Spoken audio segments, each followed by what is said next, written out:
Hello, I'm just putting this video out there today from beautiful Ludlow in Shropshire.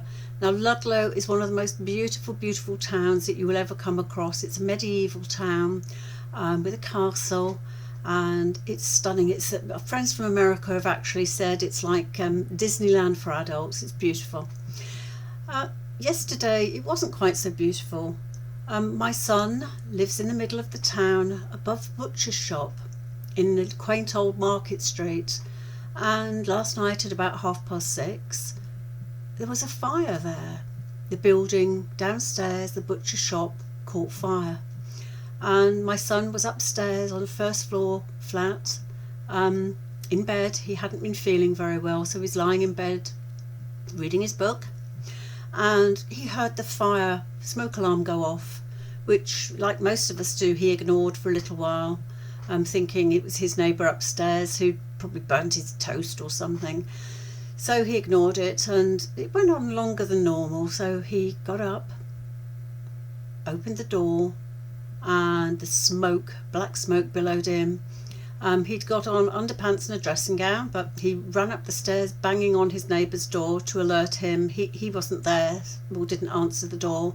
So my son ran down the stairs, went through the smoke, and there were people banging on his door to alert him. There's only one way in and one way out for him, and that's down the stairs and out through a door. Anyway, he managed to open the door, grabbed the fire extinguisher was there, and tried to fight some of the flames, but to no avail. So he went out. The fire brigade had been called, and they turned up with 2-3 fire engines, and the police. So he came to us last night, stood on the doorstep with his underpants and his dressing gown and a pair of borrowed slippers, and in he came. So luckily he was able to stay here last night. I'm not sure where his neighbour stayed. Anyway, today it would appear that this fire was started deliberately. Someone had entered the building, set the fire, and ran out. I feel, I don't know, in two hearts today. I love this town. I absolutely adore living in Ludlow. I mean, this time last year I stood for council. Didn't get in, lost by, I think it was 14 votes. But anyway, that's how much I love this town.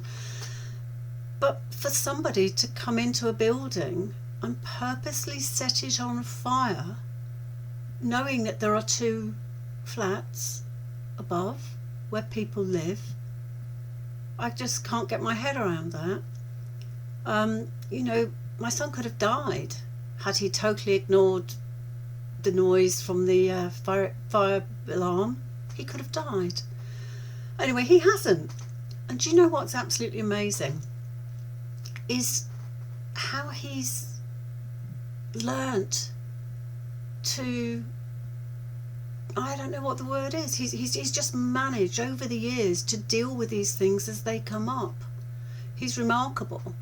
He's, I suppose, he's just reframed things and looking at it in a positive light. The place is condemned. He's homeless. He can't go back there. The stairs, he can't go there, or can't live there. He may be able to go in on Monday just to pick up his spectacles and see if his precious computers, that's the main thing he's worried about, his computers, to make sure they are there and safe with all his years and years of work on them. He'll find another home. He'll find somewhere else in beautiful Ludlow to live. Somewhere which is better than where he was, probably. Somewhere maybe with a little garden or courtyard, which he's always wanted. Somewhere with enough room for him to put up his easel and paint and have his computer and grow his plants that he can make wonderful pictures with, because he's so artistic. And I'm just delighted that he's looking at things in this way. And I just want you all to please with your fire alarms, just make sure they're working. Make sure your fire alarm has got the batteries in it, the smoke alarm, all your detectors that are around your house. So often we ignore them if they go off, or they're just beeping to say the batteries run out. Please, if the batteries run out, replace it. It could save your life, just like it saved Peter's life. Okay, that's all for today. I know it's a bit of a ramble. You may not have watched the whole of this, but thank God he's home with his mum and his stepdad and he's safe. I thank God for that. Bye to you all.